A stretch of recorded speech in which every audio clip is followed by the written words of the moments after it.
بص يا معلم، اللي قدامك ده لا يملك الجنيه اللي يحط بيه بنزين في عربيته. سؤال عن الاكتفاء الذاتي. الاكتفاء الذاتي خلينا نقول امتى ممكن يحدث وكيف يمكن ان يحدث؟ أين نحن من 2030 فيما يخص بقى الاكتفاء الذاتي في المحاصيل المختلفة؟ هل يمكن أن نصل إلى الاكتفاء الذاتي من غذائنا؟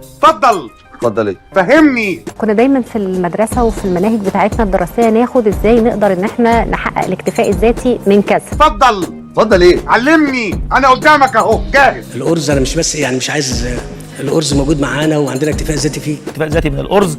الدولة دلوقتي بتشتغل على اكتفاء ذاتي من القمح، احنا أكبر مستورد قمح في العالم. السكر يمكن خلال يعني على نهاية العام ده، مش كده ولا أنا ناسي؟ هنكون مؤاخذة حتى السكر بقى فيه اكتفاء ذاتي. الحمد لله يا رب، الحمد لله. يبقى انا كده ماشي صح. ايه ده؟ يا وش الخير، يا وش الخير. عندنا اكتفاء. ليه النهارده الرز زاد 4 جنيه والسكر زاد؟ الاثنين الرز والسكر زادوا النهارده ليه؟ ودول بيتعملوا في مصر. سؤال وجيه من انسان تافه، انما هنرد عليه. إننا عندنا اكتفاء ذاتي من الدواجن، اكتفاء ذاتي من البيض. 80 جنيه لطبق البيض. ليه احنا الاسعار بتزيد كده رغم ان المعلومات بتقول ان احنا عندنا اكتفاء ذاتي من انتاج البيض في مصر؟ غالية. طب غالية ليه؟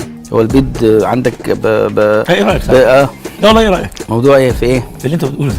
موضوع بيض. لا ايوه ليه علاقه، بس مش بيض قوي كده. انتوا 5 ثواني بالظبط وهتكرهوا مجدي.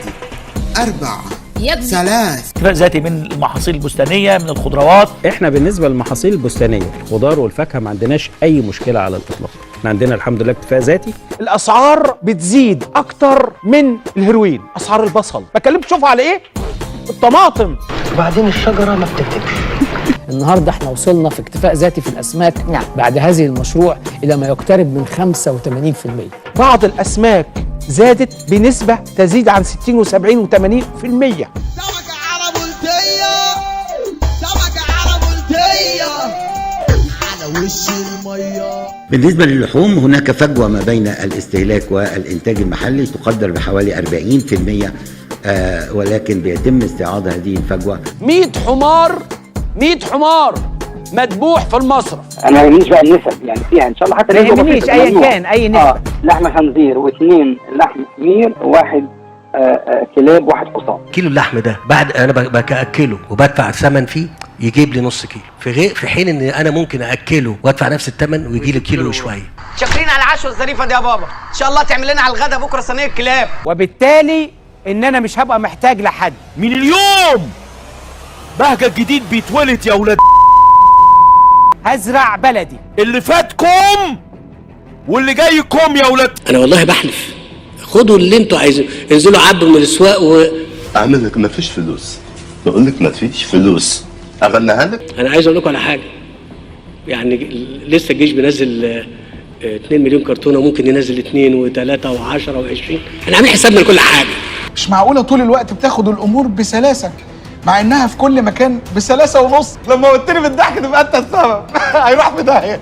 ما عندناش مشكله وبنقول الكلام دوت عشان مش نطمنكم، ده الواقع اللي احنا بنحب بس نقوله او نحطه قدام كل المصريين. يا الله. ايه؟ الحمد لله على السلامة، الحمد لله على السلامة. انت كنت فين؟ بنترقب بدايات ومؤشرات الملء الثالث لسد النهضة. نعم. فإذا السد فيه دمار، السد يعتبر قنبلة مائية لا تقل خطورة عن قنبلة نووية. يعني ابدا منين انا؟ يعني اعمل ايه؟ حجم الميه المتاح لينا بالكامل ما بقاش كافي لينا دلوقتي. يبقى مفيش نصيب الحمد لله. وحددنا ان متوسط العجز المائي الى 31 مليار متر مكعب، اي ما يقرب تقريبا من نصف حصه مصر من نهر النيل. احنا دخلنا في حاله او مستوى الفقر المائي للانسان. والله يا انيس انا عملت حساب كل حاجه في حياتي الا حساب اللطه اللي احنا فيها دي. انا لو الميه اتاخرت عندي زياده عن 12 يوم معنى كده ان المحصول بتاعي خلاص اتدمر. انا ايه اللي مشاني وراك؟ ايه اللي مشاني وراك؟ ما انا كنت في حالي، فقرتني وجبت لي الفقر. مفيش حاجه اسمها اكتفاء ذاتي. قليلين جدا الدول في العالم اللي عندهم اللي هو عنده كل حاجه، مفيش حاجه اسمها كده.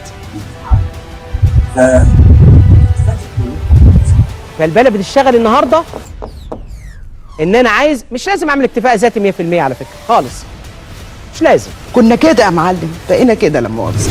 5 بالحب.